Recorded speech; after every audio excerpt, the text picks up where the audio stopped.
Katie Couric torches out of touch CBS over Norah O'Donnell's replacements.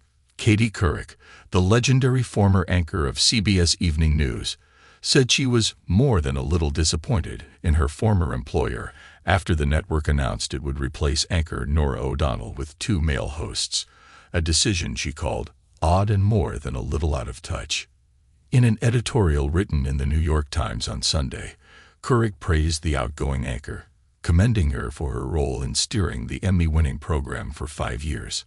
"I cheered Ms. O'Donnell as she carried out her duties with intelligence and grace. I was proud of the fact that she tackled topics that were especially important to women," Couric wrote. O'Donnell took over the top spot at Evening News in July of 2019. Her departure came only 4 weeks after celebrating her 5th anniversary as the program's anchor and managing editor. O'Donnell said she made a long-term commitment to CBS and will transition into a new role focusing on big interviews and contributions to Evening News and 60 Minutes. Shortly after O'Donnell's announcement, CBS announced she would be replaced by John Dickerson, the current host of The Daily Report, and Maurice Dubois, an anchor at the network's local affiliate in New York.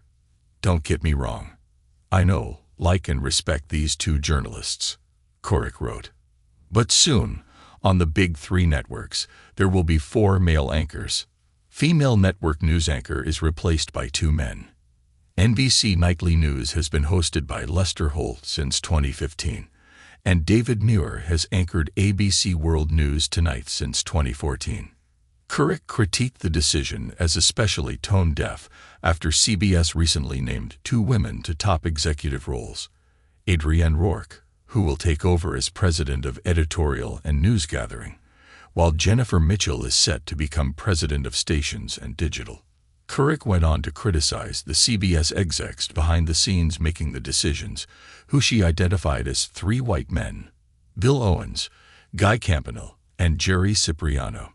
Couric said Cipriano was formerly her right-hand writer and heaped praise on her former colleague, but also warned that male writers can have blind spots. "We're also in the midst of a campaign that could result in the election of the first woman president and first woman of color as president," Couric wrote.